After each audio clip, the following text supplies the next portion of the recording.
ಕಾರನ್ನು ಸ್ಫೋಟಿಸಿ ಪಾಗಲ್ ಪ್ರೇಮಿ ಆತ್ಮಹತ್ಯೆ ಮಾಡಿಕೊಳ್ಳೋದಕ್ಕೆ ಜೊತೆಗೆ ತನ್ನ ಪ್ರೇಯಸಿ ಏನಿದ್ದಾಳೆ ಅವಳನ್ನು ಕೂಡ ಹತ್ಯೆ ಮಾಡಬೇಕು ಅನ್ನೋ ಕೇಸ್ಗೆ ಸಂಬಂಧಪಟ್ಟಂತೆ ಬೆಚ್ಚಿ ಬೀಳಿಸ್ತಾ ಇದೆ ಈ ಒಂದು ಪಾಗಲ್ ಪ್ರೇಮಿಯ ಸ್ಫೋಟಕ ರಹಸ್ಯ. ಬೆಚ್ಚಿ ಬೀಳಿಸ್ತಾ ಇದೆ ಪಾಗಲ್ ಪ್ರೇಮಿಯ ಒಂದು ಸ್ಫೋಟಕ ರಹಸ್ಯ. ಒಂದಲ್ಲ ಎರಡಲ್ಲ 3 ನಾಡ ಬಾಂಬನ್ನ ಇಟ್ಕೊಂಡಿದ್ದ ನಾಗೇಂದ್ರ. ಯುವತಿಯ ಬಳಿ ತಾನೇ ಹೇಳಿಕೊಂಡಿದ್ದ ನಾಗೇಂದ್ರ. ಕಾರ್ನಲ್ಲಿ ಒಂದು ಸ್ಫೋಟ ಆಯಿತು, ಮತ್ತೆರಡು ನಾಡ ಬಾಂಬ್ ಪತ್ತೆಯಾಗಿದೆ. ಸ್ಫೋಟದ ಸ್ಥಳದಲ್ಲೇ ಪೊಲೀಸರಿಗೆ ಸಿಕ್ಕಿದ್ದ 2 ಬಾಂಬ್ಗಳು. 2 ಬಾಂಬ್ಗಳನ್ನ ನಿಷ್ಕ್ರಿಯಗೊಳಿಸಿರುವ ಪೊಲೀಸರು ಕಾರು ಸ್ಫೋಟಿಸಿ ಪಾಗಲ್ ಪ್ರೇಮಿ ಆತ್ಮಹತ್ಯೆ ಕೇಸ್ಗೆ ಸಂಬಂಧಪಟ್ಟಂತೆ ಬಹಳಷ್ಟು ವಿಚಾರಗಳು ಬಯಲಿಗೆ ಬರ್ತಾ ಇದೆ. ತಾನು ಪ್ರೀತಿಸಿದಂತಹ ಪ್ರೇಯಸಿಯನ್ನ ನನಗೆ ಸಿಗ್ತಾ ಇಲ್ಲ ಅನ್ನೋ ಕಾರಣಕ್ಕೆ ಆ ಯುವತಿಯನ್ನ ಹತ್ಯೆ ಮಾಡಬೇಕು, ತಾನೂ ಕೂಡ ಆತ್ಮಹತ್ಯೆ ಮಾಡ್ಕೊಳ್ಬೇಕು ಅಂತ ಹೇಳಿ ಈ ನಾಡ ಬಾಂಬನ್ನ ಕಾರ್ನಲ್ಲಿ ಸಿಡಿಸ್ಕೊಂಡಿರೋದು. ಸದ್ಯ ಪೊಲೀಸರು ಆ ಸ್ಥಳಕ್ಕೆ ಆಗಮಿಸಿ, ಕಳಂಬಳ ಪೊಲೀಸರು ಆಗಮಿಸಿ ಅಲ್ಲಿ ಪರಿಶೀಲನೆ ನಡೆಸಿದಾಗ ಗೊತ್ತಾಗಿತ್ತು 3 ನಾಡ ಬಾಂಬ್ಗಳನ್ನು ತೆಗೆದುಕೊಂಡು ಬಂದಿದ್ದ ಈ ನಾಗೇಂದ್ರ. ಅದರಲ್ಲಿ 1 ಸ್ಫೋಟಗೊಂಡಿದೆ, ಇನ್ನೆರಡು ಆ ಸ್ಥಳದಲ್ಲಿ ಸಿಕ್ಕಿದೆ ಪೊಲೀಸರಿಗೆ. ಖುದ್ದಾಗಿ ಏನು ತಾನು ಪ್ರೀತಿಯನ್ನ ಮಾಡ್ತಾ ಇದ್ದ ರಮ್ಯಾ ಅನ್ನೋ ಆಕೆಯನ್ನ ಆ ರಮ್ಯಾ ಹತ್ರನೇ ಹೇಳ್ಕೊಂಡಿದ್ದಾನೆ, ನಾನು 3 ಬಾಂಬನ್ನ ತಂದಿದ್ದೇನೆ ಅಂತ.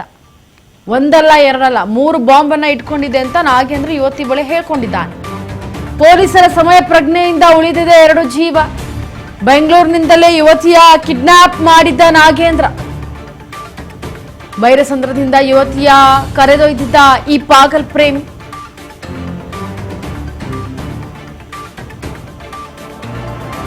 ಕಾರ್ ನಂಬರ್ ಸಹಾಯದಿಂದ ನಂಬರ್ ಸಂಸ್ಥೆ ಅಂದ್ರೆ ಊಬರ್ ಸಂಸ್ಥೆ ಏನಿತ್ತು ಅದು ಸಂಪರ್ಕವನ್ನ ಮಾಡಿಕೊಳ್ಳಲಾಯಿತು. ಊಬರ್ ಮೂಲಕ ಕಾರು ಚಾಲಕನ ನಂಬರ್ ಅನ್ನ ಪಡೆದು ಸಂಪರ್ಕಕ್ಕೆ ತೆಗೆದುಕೊಂಡಿದ್ದಾರೆ. ನಂಬರ್ ಸಿಕ್ಕ ಕೂಡಲೇ ಚಾಲಕನಿಗೆ ಕರೆ ಮಾಡಿದ್ರು ಪೊಲೀಸರು. ಈ ಕಾರನ್ನ ಹತ್ತಿರದ ಠಾಣೆಗೆ ತೆಗೆದುಕೊಂಡು ಹೋಗಿದ್ರು. ಆದ್ರೆ ಕಿಡ್ನಾಪ್ ವಿಚಾರ ಕೇಳ್ತಾ ಇದ್ದಂತೆ ಗಾಬರಿ ಆಗ್ಬಿಟ್ಟಿದ್ದಾನೆ ಚಾಲಕ. ಈ ನಡುವೆ ಆರೋಪಿ ನಾಗೇಂದ್ರ ಯುವತಿ ಮೇಲೆ ಹಲ್ಲೆಯನ್ನ ಮಾಡೋದಕ್ಕೂ ಕೂಡ ಯತ್ನವನ್ನ ಮಾಡಿದ್ದ. ಈ ವೇಳೆ ಚಾಲಕನಿಂದ ಹಲ್ಲೆ ತಡೆಯಲು ಕೂಡ ಪ್ರಯತ್ನ ನಡೆದಿತ್ತು. ಯುವತಿ ಹೊರಗೆ ಎಳೆದುಕೊಂಡು ಬಂದಿದ್ದ ಕಾರು ಚಾಲಕ. ನೋಡಿ, ಪೊಲೀಸರ ಸಮಯ ಪ್ರಜ್ಞೆಯಿಂದ ಉಳಿದ್ಬಿಟ್ಟಿದೆ 2 ಜೀವಗಳು. ಬೆಂಗಳೂರಿನಿಂದಲೇ ಯುವತಿಯನ್ನ ಕಿಡ್ನಾಪ್ ಮಾಡಿದ್ದ ಈ ನಾಗೇಂದ್ರ ಬೈರಸಂದ್ರದಿಂದ ಯುವತಿಯನ್ನ ಕರೆದೊಯ್ತಾ ಇದ್ದಂತಹ ಈ ನಾಗೇಂದ್ರ ಪಾಗಲ್ ಪ್ರೇಮಿ ಈತ. ಕಿಡ್ನಾಪ್ ಮಾಡೋದು, ಇದರ ಜೊತೆಗೆ ಕಾರ್ ಚಾಲಕನ ಸಂಪರ್ಕಕ್ಕೆ ಪ್ರಯತ್ನವನ್ನು ಕೂಡ ಮಾಡಿದ್ದ. ಕಾರ್ ನಂಬರ್ ಸಹಾಯದಿಂದ ಊಬರ್ ಸಂಸ್ಥೆ ಸಂಪರ್ಕ ಕೂಡ ತೆಗೆದುಕೊಳ್ಳಲಾಗಿತ್ತು. ಊಬರ್ ಮೂಲಕ ಕಾರು ಚಾಲಕನ ನಂಬರ್ ಅನ್ನ ಪಡೆದು ತದನಂತರ ನಂಬರ್ ಸಿಕ್ಕ ಕೂಡಲೇ ಚಾಲಕನಿಗೆ ಕರೆ ಮಾಡಿ ಪೊಲೀಸರು ಹೇಳಿದ್ರು. ಕಾರನ್ನ ಹತ್ತಿರದ ಠಾಣೆಗೆ ತೆಗೆದುಕೊಂಡು ಹೋಗಲು ಸೂಚನೆ ಕೂಡ ಕೊಟ್ಟಿದ್ರು. ಆದ್ರೆ ಕಿಡ್ನಾಪ್ ವಿಚಾರ ಹೇಳ್ತಾ ಇದ್ದಂತೆ ಗಾಬರಿ ಆಗ್ಬಿಟ್ಟಿದ್ದ ಚಾಲಕ. ಈ ನಡುವೆ ಆರೋಪಿ ನಾಗೇಂದ್ರ ಯುವತಿ ಮೇಲೆ ಹಲ್ಲೆಗೆ ಪ್ರಯತ್ನವನ್ನ ಮಾಡ್ತಾ ಇದ್ದ. ಈ ವೇಳೆ ಚಾಲಕನಿಂದ ಹಲ್ಲೆ ತಡೆಯಲು ಕೂಡ ಪ್ರಯತ್ನ ನಡೆದಿತ್ತು.